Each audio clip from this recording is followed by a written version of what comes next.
हमने position, velocity और acceleration को पढ़ लिया है और ये देखा है कि वो कैसे एक दूसरे से रिलेटेड हैं। यानी कैसे अगर हमारे पास पोजीशन दी हो तो हम उससे वेलोसिटी कैलकुलेट कर सकते हैं, और अगर वेलोसिटी दी हो तो हम उससे एक्सेलरेशन किस तरह कैलकुलेट कर सकते हैं।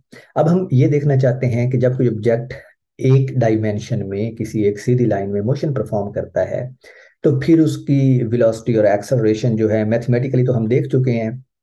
अब हम देखते हैं कि ग्राफिकली कैसे वो एक दूसरे से रिलेटेड है। तो वन डायमेंशनल मोशन में जब कोई ऑब्जेक्ट मूव करता है तो उसकी वेलोसिटी इंक्रीज हो सकती है, उसकी वेलोसिटी डिक्रीज हो सकती है, यानी वो एक्सेलरेट हो सकता है, वो डिसलेरेट हो सकता है, लेकिन वो हमेशा ही वन डायमेंशन में रहता है, यानी एक सीधी लाइन के ऊपर रहता है।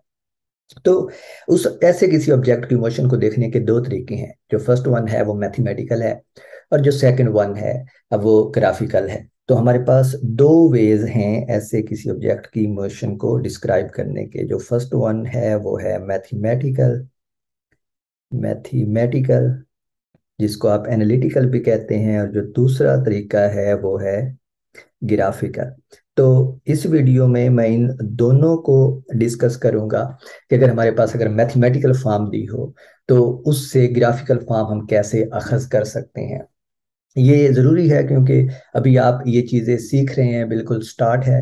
तो जैसे जैसे हम आगे प्रोग्रेस करेंगे, एक दफ़ा जब आपका ग्राफिकल मेथड पे होल्ड हो जाएगा, यानी आपको आइडिया हो जाएगा कि कैसे ग्राफ्स जो हैं वो रिलेट करते हैं एक दूसरी क्वांटिटीज़ के साथ, तो फिर आप सिर्फ मैथमेटिकल कैलकुलेशंस करते जाएंगे और प्रॉब्लम्स हल करते जाएंगे। जबकि at the back of mind आपको पता होगा कि अगर हमें इस मोशन को intuitively in terms of graph देखना पड़े तो हम उसको कैसे समझ सकते हैं। लेकिन इस स्टेज पे हमें किसी भी मोशन को दोनों तरीकों से, यानी मैथमेटिकल और ग्राफिकल दोनों तरीकों से समझने की जरूरत है। तो जो इसमें बहुत सारी काइंड्स हैं, इसमें वन डायमेंशनल मोशन में हम मतलब इस वीडियो में मैं बहुत सारे इस वीडियो में या इससे अगली वीडियो में दो हिस्सों में हम मुख्तलिफ किस्म की इमोशंस को देखेंगे जिसमें ऑब्जेक्ट जो है वो एक डायमेंशन में मूव कर रहा होगा, लेकिन सिचुएशन मुख्तलिफ होगी हर केस के लिए।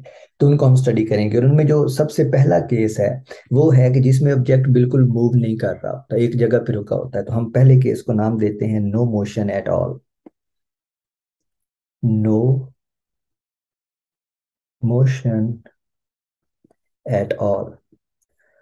और चूंकि ऑब्जेक्ट रुका हुआ है तो हम हमेशा ही जब भी इस वीडियो में और इससे आगे वाली वीडियो में किसी ऑब्जेक्ट की मोशन को डिस्क्राइब करेंगे तो हम उसकी पोजीशन को मैथमेटिकली लिखेंगे, और फिर पोजीशन से हम उसकी वेलोसिटी और एक्सेलरेशन अखज करेंगे, जो हमने पिछली वीडियो में जब हमने पोजीशन, वेलोसिटी और एक्सेलरेशन पढ़ा था उनके फार्मूलाज देखे थे कि वो कैसे एक दूसरे से रिलेटेड हैं। और जब हमारे पास मैथमेटिकल फॉर्म आ जाएगी तो फिर हम ये सीखेंगे कि एक अगर हमारे पास मैथमेटिकल फॉर्म दी हो तो उससे ग्राफिकल फॉर्म कैसे अखज करते हैं।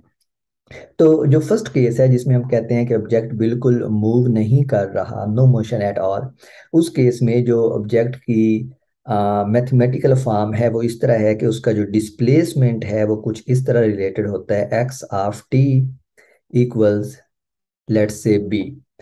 कोई कांस्टेंट है, ठीक है। तो इसमें बी जो है वो कांस्टेंट है, ये है हमारे पास कांस्टेंट। और एक्स ऑफ टी जो है ये पोजीशन को रिप्रेजेंट कर रहा है। और चूंकि हमने वन डायमेंशनल मोशन कंसीडर की है तो इसका मतलब है कि हम सिर्फ motion along x axis consider कर रहे हैं। और यही वजह है कि यहाँ पे आर की जगह पे, यानी पोजीशन वेक्टर की जगह पे हमारे पास सिर्फ एक्स आ गया है। और ये एक्स ऑफ टी जो है ये हमें बता रहा है कि उसकी जो पोजीशन है पार्टिकल की वो टाइम डिपेंडेंट है। इस केस में टाइम डिपेंडेंट का मतलब ये है कि अगर ये पोजीशन टाइम डिपेंडेंट है तो राइट साइड पे हमारे पास जो फार्मूला आना चाहिए उसमें टाइम का फैक्टर आना चाहिए। लेकिन हम देख रहे हैं कि राइट साइड पे हमारे पास सिर्फ एक कांस्टेंट है बी। इसकी कुछ भी वैल्यू हो सकती है, कोई भी नंबर है ये, लेकिन टाइम डिपेंडेंस नहीं है राइट हैंड साइड पे। तो इसका मतलब है कि ऑब्जेक्ट जो है उसकी जो पोजीशन है वो टाइम के साथ चेंज नहीं हो रही, क्योंकि हमारे पास राइट साइड पे टाइम नहीं है एक्सप्लिसिटली फार्मूले में। तो जो बी की वैल्यू है वही बी की वैल्यू रहेगी। इसका मतलब है कि ऑब्जेक्ट जो है वो एक जगह पे रुका हुआ है, and that's what we call no motion at all. तो चलिए अब इसका ग्राफ प्लॉट करने की कोशिश करते हैं।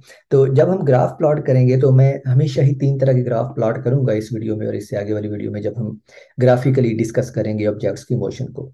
और वो तीन ग्राफ्स होंगे, displacement time graph, velocity time graph और एक्सेलरेशन टाइम ग्राफ। तो मैं तीन ग्राफ हर केस में डिस्कस करूंगा। तो जो पहला है, let's draw displacement time graph. तो ये हमारा, और चूंकि मोशन जो है वो वन डायमेंशनल है, तो हम हमेशा ही जो वेरिएबल क्वांटिटी है यानी पोजीशन, वेलोसिटी या एक्सेलरेशन, उसको वाई एक्सेस के ऊपर प्लॉट करेंगे, और एक्स एक्सेस के ऊपर हम उसको टाइम को प्लॉट करेंगे कि जैसे जैसे टाइम इंक्रीज होता है वैसे वैसे ऑब्जेक्ट की पोजीशन में क्या तब्दीली आती है। तो डिस्प्लेसमेंट टाइम ग्राफ यानी एक्स टी ग्राफ का जो फार्मूला है वो ये वाला है। सही है। और इस फार्मूला में अगर आप देखें तो इस फार्मूला में हमारे पास एक्स की वैल्यू है बी। हर टाइम के ऊपर जितना भी टाइम गुजरता जाए उसकी वैल्यू बी है, जिसका मतलब है कि जो वैल्यू है हमारे एक्स की वो कितनी है, बी है, और ये वैल्यू वाई एक्सिस के ऊपर ये है। और जो इसका ग्राफ आएगा वो एक स्ट्रेट लाइन आएगी पैरेलल टू टाइम एक्सिस। इस स्ट्रेट लाइन का पैरेलल टू टाइम एक्सिस होने का मतलब ये है कि टाइम तो गुजर रहा है लेकिन जो उसकी पोजीशन है वो चेंज नहीं हो रही। ठीक है, पोजीशन की कुछ इनिशियल वैल्यू थी बी। इनिशियल वैल्यू बी क्या बताती है कि अगर हमने कोई कोऑर्डिनेट सिस्टम चूज किया है तो जो अगर बी जो है इसके यूनिट ऑफ कोर्स इसकी जो डायमेंशंस हैं वो वही होंगी जो लेफ्ट साइड पे क्वांटिटी है और वो पोजीशन है। तो इसकी बी की डायमेंशंस भी मीटर की होंगी, जो मैंने आपको जब लास्ट लेक्चर में मैंने प्रॉब्लम सॉल्व किया था तो उसमें भी आपको एक्सप्लेन किया था। तो इसका मतलब है कि टाइम तो गुजर रहा है लेकिन जो पार्टिकल की पोजीशन है वो बी की वैल्यू के बराबर है। लेट्स से ये 10 मीटर है। ठीक है, तो इधर ये 10 मीटर थी, अब ये टाइम गुजर रहा है टुवर्ड्स राइट, लेकिन बी की वैल्यू, एक्स की वैल्यू जो कि वर्टिकल एक्सिस के अलॉन्ग चेंज होनी थी वो चेंज नहीं हो रही, तो एक्स की वैल्यू फिक्स्ड है। तो जब हमारे पास कोई मोशन नहीं होती तो जो एक्स टी ग्राफ है वो एक स्ट्रेट लाइन आती है parallel to time axis. Let's look at velocity time graph. और वेलोसिटी टाइम ग्राफ के लिए let me make some space, let me put it little bit up, let me put it here actually.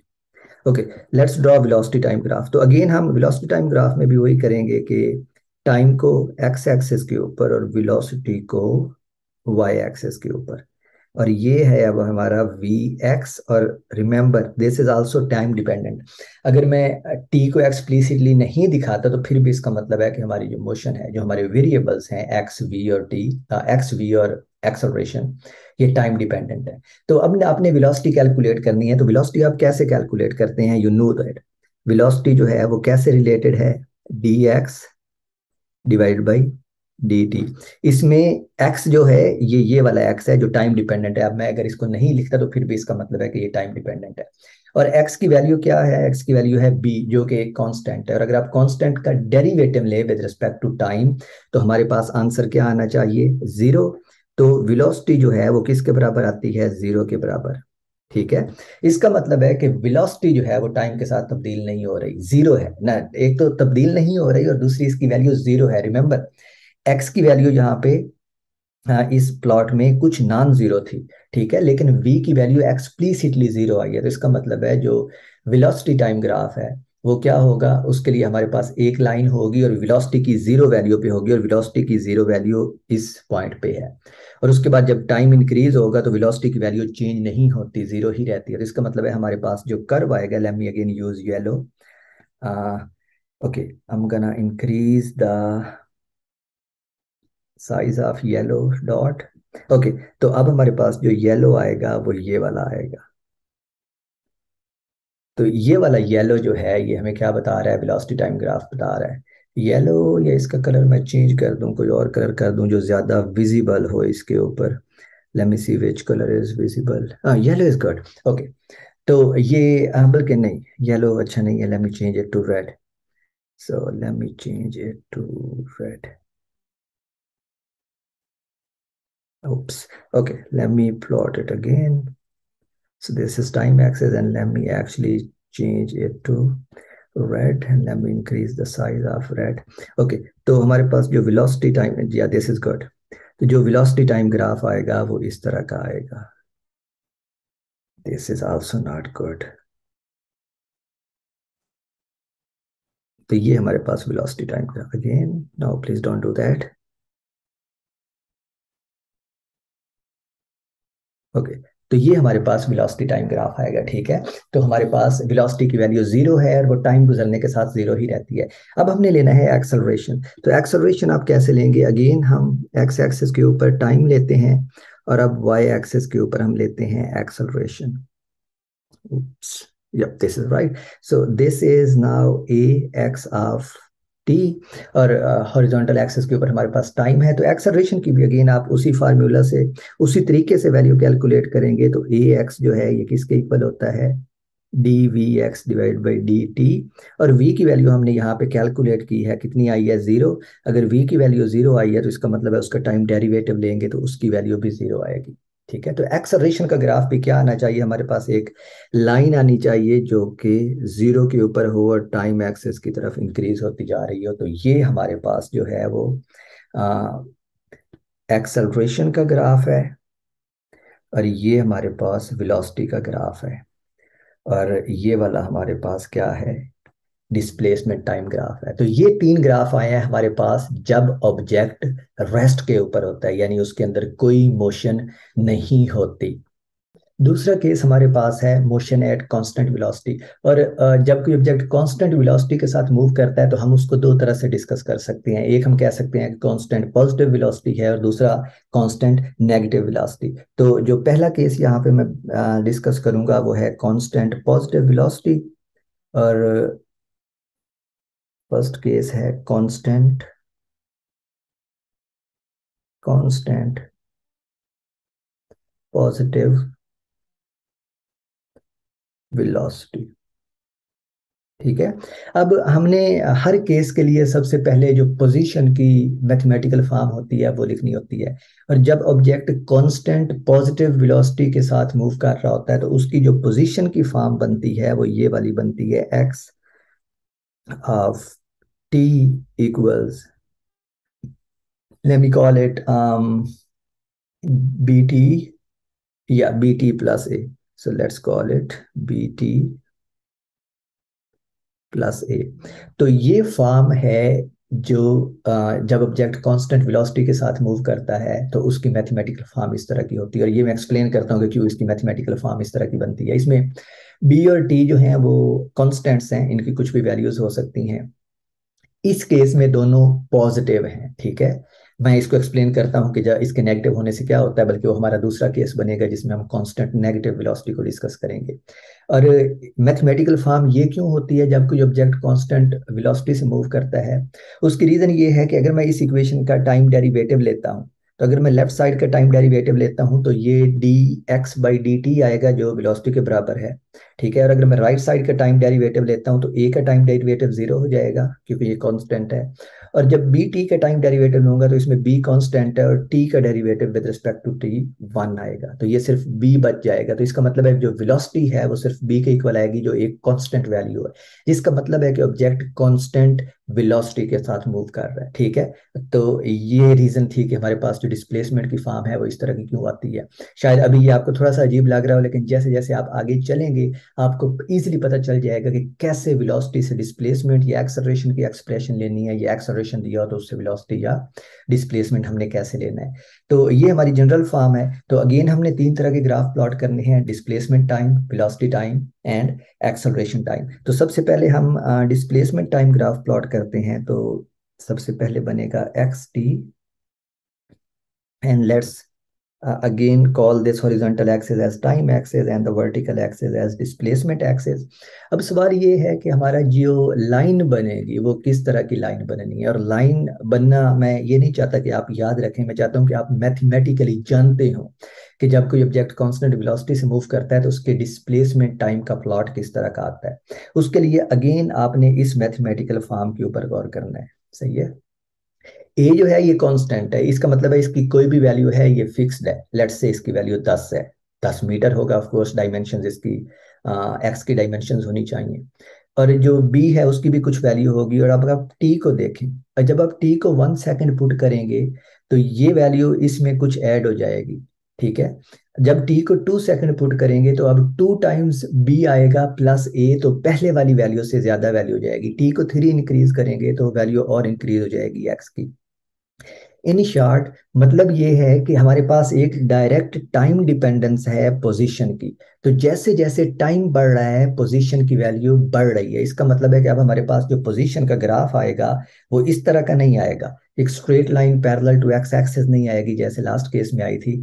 इस case में हमारे पास क्या आएगा, position का graph जो है वो एक स्ट्रेट लाइन तो आएगी लेकिन वो एक्स एक्सिस के लॉन्ग नहीं होगी, बल्कि एक्स वाई एक्सिस दोनों के दरमियान होगी। तो हमारा जो प्लॉट बनेगा वो कुछ इस तरह का बनेगा, इस तरह की लाइन आएगी। और ये लाइन जो है ये किसकी है, डिस्प्लेसमेंट टाइम ग्राफ है when the object moves with constant velocity. इसमें ये वाला पॉइंट जहाँ पे ये क्रॉस कर रही है या टच कर रही है वाई एक्सिस को, ये वाला पॉइंट करस्पॉन्ड करता है इस ए से। कैसे, क्योंकि इस पॉइंट के ऊपर जो टाइम की वैल्यू है वो जीरो है, और इस इक्वेशन में अगर आप टाइम को जीरो पुट करें तो ये फर्स्ट टर्म जीरो हो जाएगी, तो सिर्फ ए रह जाएगा। इसका मतलब है कि जो ये वाला पॉइंट है ये हमारे पास ए है, और उस ए के बाद अब जैसे जैसे टाइम इंक्रीज हो रहा है तो डिस्प्लेसमेंट भी इंक्रीज हो रहा है। तो हमारे पास एक स्ट्रेट लाइन आई है लेकिन वो पैरेलल नहीं है एक्स एक्सिस के साथ। Let's look for velocity time graph. अब अगर हम वेलोसिटी टाइम ग्राफ प्लॉट करें तो ये रहा हमारा टाइम एक्सिस, ये रहा हमारा वी एक्सिस जो वी एक्स है। और अब हमने कैलकुलेट करनी है वेलोसिटी, और वेलोसिटी हम कैसे कैलकुलेट करते हैं, डेरिवेटिव लेके। तो जो वी एक्स हम कैलकुलेट करेंगे वो क्या होता है, D X divide by D T. और यही बात मैंने आपको अभी बताई भी है जब मैं एक्सप्लेन कर रहा था कि ये जो मैथमेटिकल फार्मूला है ये क्यों वेलोसिटी टाइम ग्राफ को रिप्रेजेंट कर रहा है। तो अब अगर अब आप इस एक्सप्रेशन का डेरिवेटिव लेते हैं तो ए का डेरिवेटिव जीरो आएगा और बी टी का डेरिवेटिव सिर्फ बी आएगा क्योंकि बी कांस्टेंट है। तो हमारे पास जो वेलोसिटी है वो किसके इक्वल आ जाएगी, सिर्फ बी के इक्वल आ जाएगी। और बी हमें बता रहा है कि वेलोसिटी की वैल्यू कांस्टेंट है और नॉन जीरो है, इंटरेस्टिंगली। तो हम क्या करेंगे, हमने कांस्टेंट और नॉन जीरो, कांस्टेंट मतलब टाइम के साथ चेंज नहीं हो रही, और नॉन जीरो मतलब कि ये जीरो भी नहीं है। तो इसका मतलब है कि जो हमारा प्लॉट आएगा वो अगेन एक स्ट्रेट लाइन होगी पैरेलल टू एक्स एक्सिस, लेकिन अब वो नॉन जीरो होगी और वो किस पॉइंट से स्टार्ट हो रही होगी, इस पॉइंट से बी से। और ये बी वैल्यू जो वेलोसिटी की है ये बरकरार रहेगी through out the motion of the object. Interestingly थोड़ा सा आप गौर करें, जो हमारे पास पोजीशन टाइम ग्राफ था जब ऑब्जेक्ट रेस्ट के ऊपर होता है, वही हमारे पास वेलोसिटी टाइम ग्राफ आ गया है जब ऑब्जेक्ट जो है वो यूनिफॉर्म स्पीड से या यूनिफॉर्म वेलोसिटी से मूव कर रहा है। और फाइनली जो थर्ड केस है हमारे पास, लेट्स लुक एट दैट, और वो है एक्सेलरेशन टाइम ग्राफ। तो T A, let me draw that line again, T A A x, और अब आपने एक्सेलरेशन की वैल्यू कैलकुलेट करनी है। तो ए एक्स जो है वो किसके इक्वल होता है, d v x divide by D T. और वी एक्स की वैल्यू हमने यहाँ पे कैलकुलेट की है बी, जो कि एक कांस्टेंट है। Let me put it a little down so that you could see. Come on, okay.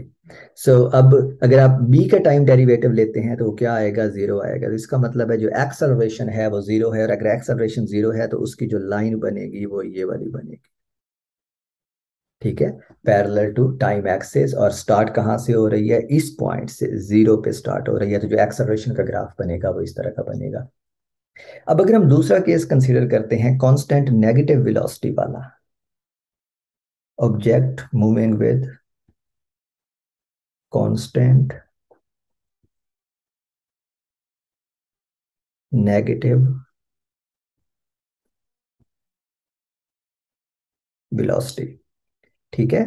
तो अब ऑफ कोर्स इक्वेशन तो वही रहेगी जो हमारे पास मैथमेटिकल फॉर्म है, ये वाली मैंने आपको पहले भी बताया था कि अगर आप इसकी मैथमेटिकल फॉर्म लेते हैं तो इक्वेशन तो यही रहेगी। और let me write it one more time, okay. तो जो इक्वेशन रहेगी वो X of T equals B T plus A, ठीक है। लेकिन इसमें जो बी है वो माइनस होगा। क्यों माइनस होगा, क्योंकि हमने ऊपर देखा है यहाँ पे कि जो वेलोसिटी है वो किसके इक्वल आती है, बी के इक्वल आती है। अगर ये पॉजिटिव बी है तो इसका मतलब है ये वेलोसिटी जो है वो पॉजिटिव है, कांस्टेंट पॉजिटिव है, और बिल्कुल ये वाला केस हमने कंसीडर किया था। और अगर ये कांस्टेंट नेगेटिव है तो इसका मतलब है हमारे पास जो आंसर है वो माइनस बी आना चाहिए, और ये इक्वेशन हमें माइनस बी दे रही है। इसमें ए भी नेगेटिव हो सकता है, ये पॉजिटिव भी हो सकता है। अगर ये पॉजिटिव, आपको ये पता होना चाहिए कि ए जो है ये हमें क्या चीज बता रहा है। ए सिर्फ हमें ये बता रहा है कि हमारी जो मोशन है, इस पहले ग्राफ में देखें इस वाले में, ये सिर्फ ये बताता है कि हमारी जो मोशन है वो किस पॉइंट से स्टार्ट हो रही है। अगर ये किसी नॉन जीरो वैल्यू से स्टार्ट हो रही है वाई एक्सिस के ऊपर तो ए पॉजिटिव है। अगर ये इस ओरिजिन से स्टार्ट हो रही है इस पॉइंट के ऊपर तो जो ए है वो नेगेटिव है। और अगर ये बिल्कुल नीचे किसी पॉइंट से स्टार्ट हो रही है तो अगर ओरिजिन से स्टार्ट हो रही है तो जो ए है वो जीरो है। और अगर उससे भी नीचे किसी पॉइंट से स्टार्ट हो रही है तो इसका मतलब है ए जो है वो नेगेटिव है। Let me actually plot that for, so this is for positive A, let me change the colour, this is this is for positive A. ठीक है। अगर मैं एक और प्लॉट ड्रॉ करूं इधर, late me change colour actually, so let's go with green. ये जो ग्रीन लाइन है, इस ग्रीन लाइन को अगर आप देखें तो ये किस पॉइंट से स्टार्ट हो रही है, इस पॉइंट से स्टार्ट हो रही है, ओरिजिन से। और ओरिजिन से स्टार्ट होने का मतलब है कि अगर मैं टाइम को जीरो पुट करूं इस इक्वेशन में, ये वाली इक्वेशन अगर आपको समझ नहीं आई तो, अगर मैं टाइम को जीरो पुट करूं तो एक्स की वैल्यू जीरो लेने के लिए मुझे ए को भी जीरो पुट करना पड़ेगा। तो ये जो ग्रीन वाला प्लॉट है ये वाला हमें बता रहा है कि ए इस केस में जीरो है, तो जो एक्स ऑफ टी है वो सिंपली क्या होना चाहिए, इक्वल्स बी ऑफ टी के। और अगर मैं ए को नेगेटिव ले लूं तो फिर मेरा ये वाला प्लॉट किधर से स्टार्ट होगा। Late me actually stretch it a little down, let's say कि हम यहाँ पे ले जाते हैं तो नेगेटिव, अब ये ऊपर जो है इस वाली डायरेक्शन में एक्स पॉजिटिव है, ए भी पॉजिटिव है, नीचे वाली डायरेक्शन में एक्स नेगेटिव है, ए भी नेगेटिव है। तो इस केस में जो मेरा प्लॉट स्टार्ट होगा, लेट्स से वो इस पॉइंट से स्टार्ट होता है। सही है। तो ये वाला जो केस है, इस केस में ए इक्वल्स नेगेटिव, और इस वाले केस में ए इक्वल्स पॉजिटिव। तो ये चीजें आप सिंपली सोच के हल कर सकते हैं। It's it's not very hard. तो ये जो ए और बी कांस्टेंट है ये सिंपली आपको ये बताते हैं कि आपका ग्राफ जो है वो किस पॉइंट से स्टार्ट होता है। और उसके बाद आप देख लें कि इस डायग्राम में अब ग्राफ किसी भी पॉइंट से स्टार्ट हो, स्टार्ट होने के बाद वो हमेशा ही ऊपर की डायरेक्शन में जा रहा है, यानी स्लोप जो है वो उसका पॉजिटिव आ रहा है, विच मीन्स कि उसकी वेलोसिटी जो है वो पॉजिटिव है। क्योंकि स्लोप ये टाइम डेरिवेटिव होता है, और ये अगर हमारे पास पॉजिटिव आ रहा है तो इसका मतलब है वेलोसिटी जो है वो पॉजिटिव है। तो अगर हम नेगेटिव वेलोसिटी के केस को देखें तो हमारे पास अब ये वाली एक्सप्रेशन है। ठीक है, तो इसको भी अब मैं एक्सप्लेन करता हूँ कि ए को अगर हम पॉजिटिव ले लेते हैं, जीरो ले लेते हैं, या नेगेटिव ले लेते हैं तो हमारा ग्राफ किस तरह चेंज होगा। तो जो डिस्प्लेसमेंट टाइम ग्राफ है, लेट मी गो लिटिल अप। तो जो डिस्प्लेसमेंट टाइम ग्राफ है उसको हम यू बनाते हैं, this is our time axis and this is our displacement axis, means position axis. So this is x of t. तो अगर हमारे पास ए पॉजिटिव हो तो फिर क्या होगा, इसका मतलब है कि अगर ए पॉजिटिव है तो टाइम टी इक्वल जीरो के ऊपर ये वाली जो एक्सप्रेशन है ये सिर्फ ए की वैल्यू देनी चाहिए। तो इसका मतलब है कि हमारा जो ग्राफ है वो क्या होगा, इधर से स्टार्ट होगा और अपवर्ड डायरेक्शन, डाउनवर्ड डायरेक्शन में जाएगा। क्यों डाउनवर्ड डायरेक्शन में जाएगा, क्योंकि x equals time T equal zero के ऊपर जो ए है उसका पॉइंट इस पॉइंट के ऊपर आता है। सही है, ये वाला पॉइंट जो मैंने लगाया है। उसके बाद जब आप टी को पुट करते हैं वन इस एक्सप्रेशन में, तो लेट्स से कि ए पॉजिटिव था इस पॉइंट के ऊपर, और बी की पॉजिटिव वैल्यू के लिए जब हम टी को वन पुट करेंगे तो ये एक नेगेटिव वैल्यू देगा। और अगर ये नेगेटिव वैल्यू देता है तो इसका मतलब है इस फैक्टर को हम ए में से माइनस करेंगे तो जो नेक्स्ट पॉइंट है वो इस ए की वैल्यू से जो इस लेवल पे आती है इससे कहीं नीचे आएगा। लेट्स से कि वो इधर आता है, नेक्स्ट इधर आएगा, उसके नीचे इधर आएगा, और फिर जो हमारे पास प्लॉट बनेगा वो क्या बनेगा, जो प्लॉट आएगा वो हमारे पास इस तरह का आएगा। सही है। तो ये अब हमें बता रहा है कि वेलोसिटी जो है वो नेगेटिव है। सो let me actually right on it, this is for A equals positive. ठीक है। अब अगर हम ए को जीरो लेते हैं तो इस एक्सप्रेशन में देखें, अगर मैं ए को जीरो लेता हूं तो x of T equals minus b t बन जाएगा, और टाइम टी इक्वल जीरो के ऊपर जो है हमारी वैल्यू एक्स की जीरो आएगी। इसका मतलब है हमारा पहला पॉइंट जो है वो इधर ओरिजिन के ऊपर आएगा। उसके बाद अगर आप टी को वन पुट करते हैं तो वैल्यू माइनस बी के बराबर आएगी। बी की वैल्यू जो है, कोई भी नॉन जीरो वैल्यू लें तो हमारा जो पॉइंट है वो नेगेटिव एक्सेस के ऊपर होगा। दूसरे अल्फाज में जो हमारा प्लॉट है वो इधर से स्टार्ट होगा ओरिजिन से और नीचे की तरफ जाएगा। And this is the case for, this green is the case for A equals zero. और फिर अगर हम तीसरा केस लें जब ए नेगेटिव हो जाएगा तो ये एक्सप्रेशन जो है ये टाइम टी इक्वल जीरो के लिए हमें सिर्फ माइनस ए देगी, क्योंकि ए को अब हम नेगेटिव ले रहे हैं। तो इसका मतलब है हमारा जो ग्राफ है इस तीसरे केस में वो क्या होगा, इधर नेगेटिव से स्टार्ट होगा और नीचे की डायरेक्शन में जाएगा, इस डायरेक्शन में। तो जो ये वाला केस है इसमें for A equals some negative value, let me actually little up. ठीक है। तो ये for A equal some negative value, तो हमारे एक्स टी ग्राफ जो है वो depending on the value of A. ठीक है। और आप देख रहे हैं कि ए जो है ये वाई इंटरसेप्ट है। वाई इंटरसेप्ट कैसे है, अगर आपको याद नहीं है तो ये इक्वेशन जो है ये सिंपली हमारे पास क्या है, एम एक्स प्लस सी।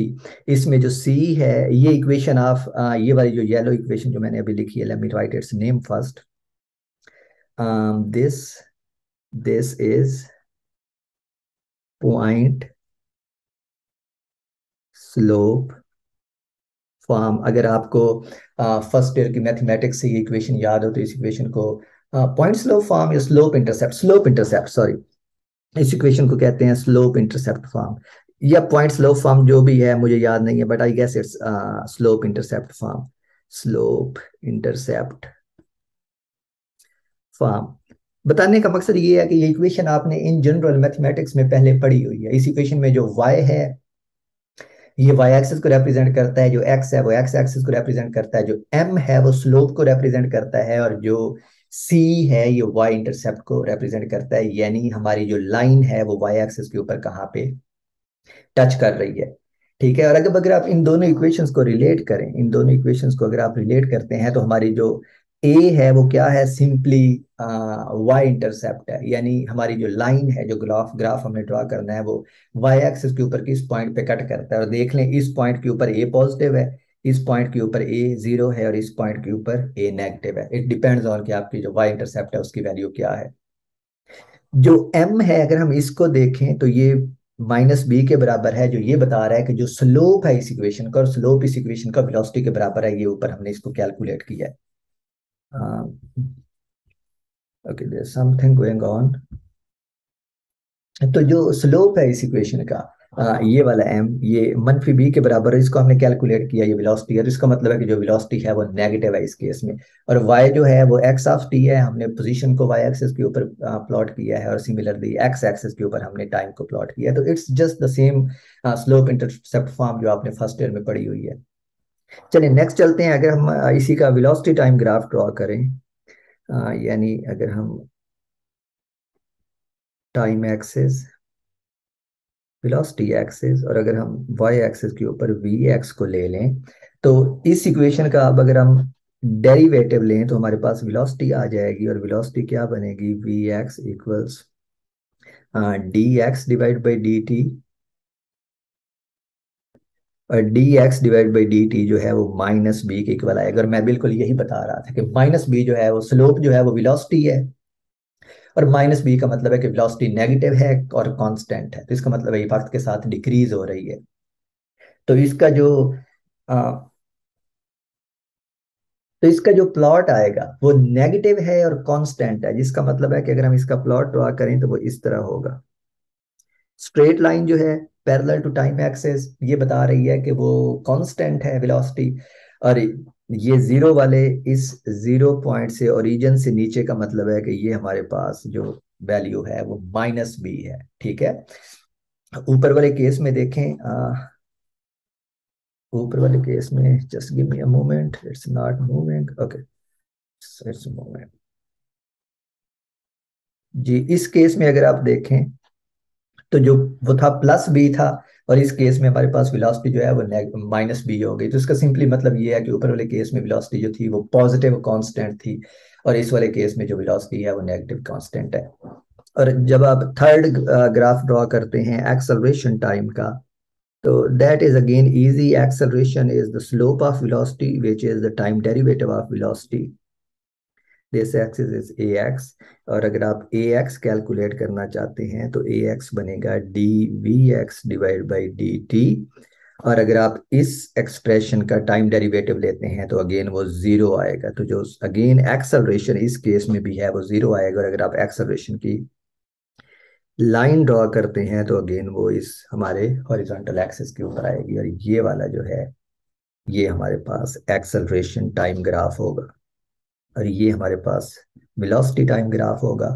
और ये हमारे पास जो पहले वाला है तीन ग्राफ, ये हमारे पास आ रहे हैं displacement time graph for the case of constant negative velocity and depending on the different values of A.